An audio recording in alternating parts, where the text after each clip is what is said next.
ሰላም ጤና ይስጥልኝ እንደምን አላችሁ ክብራትና ክብራን ውድ የዩቲዩባችን ቻናል ተከታታዮች እንደምን ቆያችሁ በያላችሁበት ሰላማችሁ ይብዛ። ዛሬ እንግዲህ እንደምታዩት ውብና ማራኪ የሆነ እይታ ያለው አካባቢ ላይ በአስፋልት ዳር እንዲህ ውብ መንደር ያለቀ ቤት ላሳያችሁ ተገኝቻለሁ።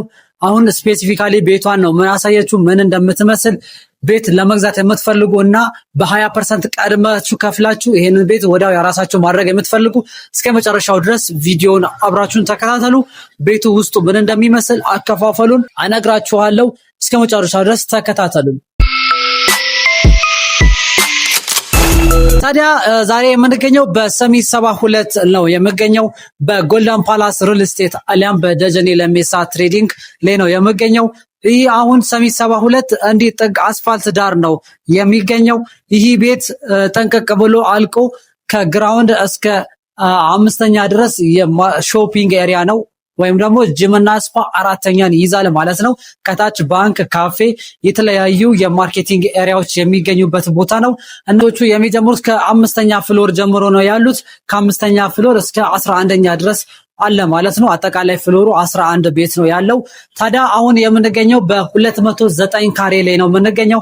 ይህ 209 ካሬ ሰፊ የሆነ በረንዳ አለው። ይህ በረንዳ ለተለያዩ የኮፊ ሰረሞኒዎችን የምናዘጋጅበት በበዓል ቀኑም ውጭ ላይ ቡና ማፍለት ብንፈልግ እንደፈለገን የምንጠቀመው ይሆናል ማለት ነው። ይሄንን የመሰለ ምርጥ እይታ እያየን ከቤተሰቦቻችን ጋር ጥሩ ጊዜ የምናሳልፍበት ይሆናል ማለት ነው። ታዲያ አሁን ወደ ውስጥ እንግባና ሳሎኑን እንየው። ሳሎኑ በጣም ሰፊ ነው። እንደነገርኳችሁ 209 ካሬ ስለሆነ በጣም አሪፍ የሆነ ሳሎን ነው ያለው። ሊቪንግ ኤሪያ እና ዳይኒንግ ሩም ተብሎ ለብቻ ተከፋፍሎ ነው ራሱ የሚገኘው በሳሎኑ ማለት ነው። እዚህ ጋር የተለያየ ዲዛይን መስራት ትችላላችሁ። ይሄኛው መመገቢያ ቦታ ይሆናል ማለት ነው። ምክንያቱም ለኪችኑ አቅራቢያ ስለሆነ ክችሉን በቅርበት ስለሚገኝ መመገቢያ ቦታ እዚህ ጋር እናደርገዋለን። ከዛ በኋላ እዚህ ጋር ኪችን ይገኛል። ኪችናችን አሁን ሁሉ ነገር ሰራርተን ጽዳት ላይ ነው ያለነው እና ኪችናችን ይሄው በስሪትና በመጠናቀቅ ላይ ነው ያለው። ይሄኛው የውሃ ተዘጋጅቶለት ነው ያለው። እዚህ ጋር እንደምታዩት ሳከር ይገባለታል። ሳከር የጭስ ማውጫም ሁሉ ነገር የምንጠቀምበት ማለት ነው። በዚህ በኩልም ማስገባት እናንተ ማለት ይችላል። ግን ያው ንፋስ በሚያስቸግርበት ሰዓት ይሄንን እንጠቀማለን ማለት ነው። ከዛ በመቀጠል ወደ መኝታ ክፍሎቹ ነው የምንሄደው። መኝታ ክፍሎቹ ወደዚህ ወጣ ብሎ ነው ያሉት። ስቶር ወይም ደግሞ የሰራተኛ ክፍል እናገኛለን ማለት ነው። ባዝሩም እዚህ ጋር ይገኛል ማለት ነው። ሁሉ ነገር ያለቀለት ነው። ውሃዎቹ ሁሉ የሚሰሩን ነው ማለት ነው። ወይም ተዘጋጅቶለት ነው የሚገኙት። የከርሰ ምድር ውሃ አለው።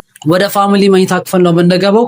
ማስተር ቤድሩም እናገኛለን። ይሄ ማስተር ቤድሩም ክሎዝ ሴት ነው። ለዚህ ጋር የአልጋ ብቻ የምንጠቀምበት ነው። መልበሻና ሻወር ሽንት ቤቱ ለብቻ እዚህ ጋር እናገኘዋለን። ያው ክሎዝ የሆነ መልበሻ ክፍል ነው እና በእንደዚህ ጽድት ብሎ ተዘጋጅቶ ነው ያለው። የማስተር ቤድሩሙ ሻወር ሽንት ቤትን እዚህ ጋር እናገኛለን ማለት ነው። በነገራችን ላይ ቤቱ ነዋሪ በጣም ትንሽ ስለሆነ የከርሰ ምድር ውሃ ነው እና በጣም ፓወር ያለው ውሃ ነው ማለት ነው። ከእናንተ የሚጠበቀው የቤት እቃችሁን አመታችሁ መግባት ብቻ ነው። ሁሉ ነገር የተሟላለት ነው ማለት ነው። ከዛ በመቀጠል ወደ ቀጣዩ መኝታ ክፍሎች እንሄዳለን። እዚህ ጋር የልጆች መኝታ ክፍል አለ። እዚህ ጋር በእንደዚህ መልኩ ተዘጋጅቶ ነው ያለው። በዚህ በኩል ብርሃን ያስገባልናል። እናም ደግሞ እዚህ ጋር ቁምሳጥኖቹ እናም ደግሞ የመጽሐፍት መደርደሪያዎች እዚህ ጋር ይገኛሉ ማለት ነው። ሶስተኛው መኝታ ክፍል ወይም የልጆች መኝታ ክፍል እንሄዳለን። ሶስተኛው የልጆች መኝታ ክፍል ይሄኛው ነው።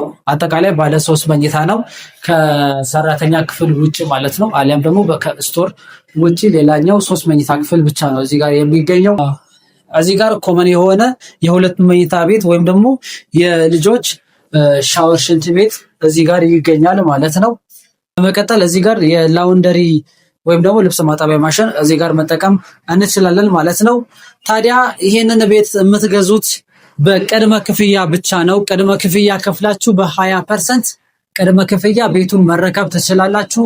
አሊያም ደግሞ 100%ም ከፈለጋችሁ እንደፈለጋችሁ ነው። ምክንያቱም ሁሉ ነገር አጠናቅቀን ስላዘጋጀን ማለት ነው። ምንም የሚቀረው ነገር የለም። እናንተ ቀጥታ እንደከፈላችሁት 20% እንደከፈላችሁት ቁልፍ እናስረክባችኋለን። 100% ከፍላችሁ ሲጨርሱ ደግሞ የተናጠል ካርታ ስላለው ቀጥታ ካርታውን እንሰጣችኋለን እናስረክባችኋለን ማለት ነው። እና ይህንንና የመሳሰሉትን መረጃዎችን ለማግኘት ደግሞ ቻናላችንን ላይክ፣ ሰብስክራይብ ያድርጉ። ይህንን ቤት ለሚፈልግ ለቤተሰቦቻችሁም በውጭ ሀገር ያላችሁ ሼር አድርጉላቸው። ከዛም በውጭ ሀገር ያላችሁ በዋትስአፕ፣ በኢሞ፣ በቴሌግራም ኮንታክት ልታደርጉን ትችላላችሁ። በሀገር ውስጥ ያላችሁ ደግሞ እንዲህ በመታችሁ ቤቱን በአካል አይታችሁ መግዛት ትችላላችሁ። ስቶክ አሁን የተወሰኑ ስቶኮች ብቻ ናቸው የቀሩን። በዚህ ወር ውስጥ የመግዛት ሀሳብ እቅድ ያላችሁ ሰዎች ብቻ ደውሉልን። ሙሉ መረጃውን ምንም አይነት ክፍያ ሳናስከፍላችሁ እንሰጣችኋለን። ከእናንተ ተጨማሪ ምንም አይነት ክፍያ አይኖረውም የምትከፍሉት ማለት ነው። እና እስከ መጨረሻው ድረስ ስለተከታተላችሁ እናመሰግናለን። በያላችሁበት ሰላማችሁ ይብዛ። ደህና ሁኑለት።